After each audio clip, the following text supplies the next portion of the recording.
윤석열 정부 검찰의 조작 기소 의혹을 규명하기 위한 국정조사를 놓고 여야가 정면 충돌했습니다. 6.3 지방선거를 70일 앞둔 각 당 분위기도 국회 취재기자 연결해서 알아보겠습니다. 황보혜경 기자.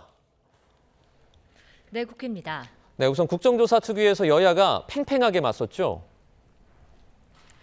네, 오늘 오전 국정조사 계획서 채택 이후 첫 회의가 열렸는데요. 시작부터 여야 간 고성이 오갔습니다. 국민의힘 곽규택 의원은 국정조사 대상 7개 사건에 이재명 대통령 사건이 포함된 것을 두고 조작 기소 여부는 재판을 통해 밝히면 된다며 국조특위는 국회 역사에 오점으로 남을 거라고 지적했습니다. 나경원 의원도 국정조사 법에 반한다며 이른바 이재명 죄지우기 특위는 당장 해체돼야 한다고 촉구했습니다. 특위 위원장인 더불어민주당 서영교 의원은 정치검찰의 조작 수사와 기소에 대해 진실을 규명하는 건 국회의 독자적인 의무라고 반박했습니다. 오늘은 기관 보고 일정과 증인 채택 등이 논의되는 자리인데 국민의힘 의원들이 의결에 참여하지 않고 회의장을 떠나면서 민주당 등 범여권 주도로 의결됐습니다. 중동 사태가 장기화하는 가운데 사이드 쿠제치 주한이란 대사는 오늘 국회 외교통일위원회를 방문해 비공개 면담도 진행하고 있습니다. 이란 측의 요청으로 성사된 자리인데 외통위원들은 이 자리에서 호르무즈 해협에 고립된 우리 상선과 교민의 안전 보장을 촉구할 예정입니다. 네, 지방선거 상황도 살펴보죠. 우선 민주당은 김부겸 전 총리가 곧 입장을 발표할 것으로 보인다고요. 네, 대구시장 선거에선 김부겸 전 국무총리 출마 선언이 초읽기에 들어갔다는 관측이 나옵니다. 김 전 총리는 오늘 YTN과 통화에서 당에선 30일을 요청하고 있지만 이번 달 안에 결론을 내릴 생각이라면서 당이 부산처럼 대구를 살리겠다는 의지와 비전을 보여줘야 한다고 말했습니다.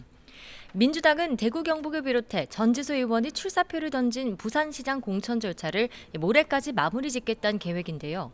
서울시장 경선은 박주민, 정원호, 전현희 3파전으로 압축됐습니다. 득표율은 공개하지 않았지만 세 후보 가운데 정원호 전 성동구청장이 앞선 거로 전해졌습니다. 정 후보를 겨냥한 다른 주자들의 공세도 더 치열해질 전망인데요. 정 전 구청장 측은 이번 예비 경선 결과를 두고 네거티브는 먹히지 않았다며 거듭 원팀 정신을 강조했습니다. 그제 경남에 이어 오늘 충북 충주를 찾은 정청래 대표는 전통시장 상인과 주민들을 만나며 민생 행보를 이어갑니다. 정 대표는 민주당은 정해진 일정에 따라 한치의 오차 없이 지방선거 준비에 박차를 가하고 있다고 밝혔습니다.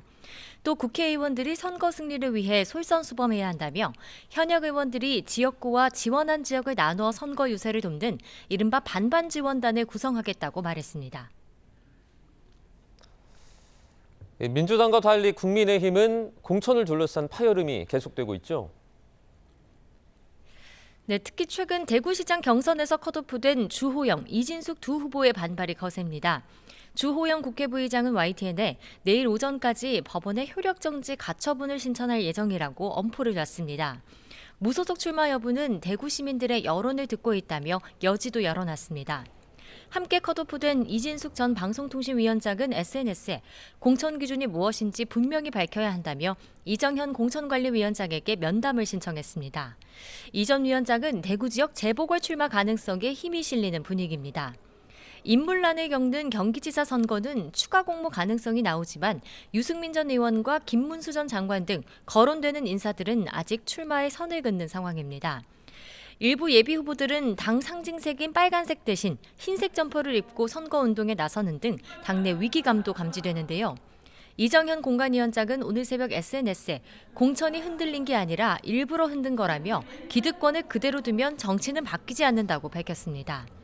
또 이길 사람을 세운다는 공천 기준은 분명하다며 결과로서 보여주겠다고 강조했습니다. 장동혁 대표는 어젯밤 TV조선 인터뷰에서 이번 지방선거 승리 기준은 격전지인 서울과 부산시장 선거 승리라고 밝혔는데요. 절윤 결의문 뒤에도 당내 혁신 노력이 부족하다는 지적에 대해선 변화의 강도는 느끼는 게 다 다르다고 말했습니다. 지금까지 국회에서 전해드렸습니다.